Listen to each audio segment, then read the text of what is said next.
C'est l'heure du premier journal d'information ce matin sur Studio Qualita, relayé sur les ondes de Radio J. Plusieurs milliers de personnes ont manifesté hier soir devant la résidence du Premier ministre Binyamin Netanyahou, rue Balfour au cœur de Jérusalem.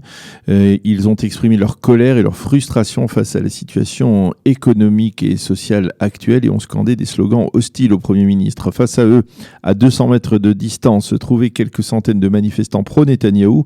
Certains d'entre eux, pour la plupart des supporters du Beitar Jérusalem, le club de football de Jérusalem, ont tenté de se rapprocher de la manifestation des opposants.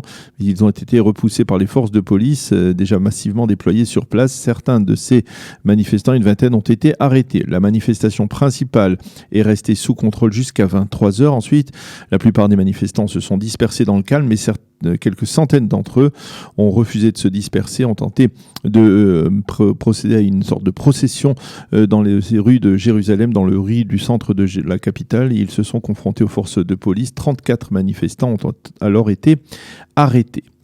En marge de ces manifestations, on envisage au sein de la police d'interdire les mouvements de protestation devant la résidence du Premier ministre. En effet, les riverains qui habitent à proximité se sont plaints de ces manifestations à répétition qui troublent leur soirée. Les responsables de la police sont à la recherche donc d'un autre lieu où les manifestants pourront exprimer leur colère et leurs critiques. Le Premier ministre Binyamin Netanyahou a présenté hier officiellement le nouveau coordinateur national de lutte contre le coronavirus. Il s'agit du professeur Roni Gamzu, qui était ancien directeur du ministère de la Santé, qui est actuellement directeur général de l'hôpital Ichilov à Tel Aviv. Monsieur Netanyahou a souligné que le professeur Gamzu était un homme d'expérience qui aura les pleins pouvoirs dans 3 domaines principaux: la gestion des tests, celle des enquêtes épidémiologiques et la mise en quarantaine des contaminés. Sa mission, a dit le Premier ministre, sera de rompre la chaîne de contamination. Nous prendrons nos décisions en fonction des conseils du professeur Gamzu, sans sombrer dans le populisme, a dit monsieur Netanyahou, qui a également souligné que l'armée aura un rôle central dans la sortie de crise. Répondant aux critiques émises ces derniers jours quant à sa politique face au rebond de l'épidémie, le Premier ministre a déclaré « Nous sommes sur le terrain, pas dans les tribunes, et nous nous battons car il s'agit d'une guerre mondiale ».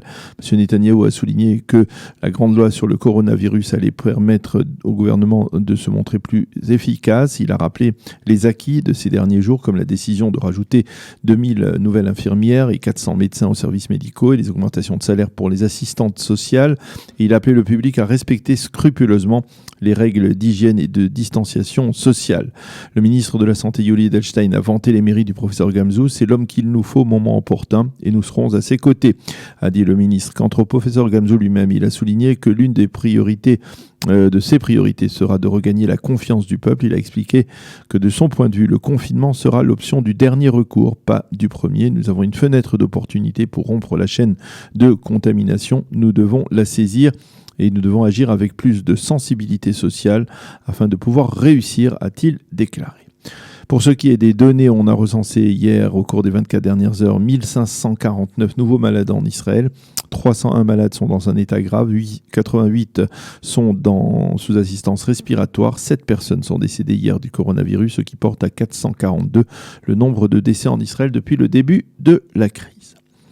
Tsahal a déployé des renforts de troupes le long de la frontière israélienne avec le Liban et également avec la Syrie. Motif, on prend au sein de l'armée israélienne très au sérieux les menaces de représailles lancées par le Hezbollah après l'attaque contre un hangar d'armes iranienne destiné au mouvement chiite, un hangar qui a été détruit par des missiles en provenance inconnue dans la région de Damas, une attaque imputée par les Syriens à l'État d'Israël. Cependant, selon les estimations des experts sécuritaires, le Hezbollah n'optera pas pour une riposte massive, mais se contentera d'une démarche à minima, comme par exemple une tentative de sectionner la barrière de sécurité qui sépare le territoire libanais du territoire israélien, ou encore le dépôt d'engins explosifs le long de cette frontière. La météo, pour terminer, le temps sera chaud et ensoleillé avec des températures qui vont grimper durant le week-end et qui vont atteindre des records en début de semaine prochaine. Il fera aujourd'hui 31 degrés à Jérusalem et également à Tel Aviv, 41 degrés à Eilat. Voilà donc pour ce premier journal d'information ce matin sur Studio Qualita.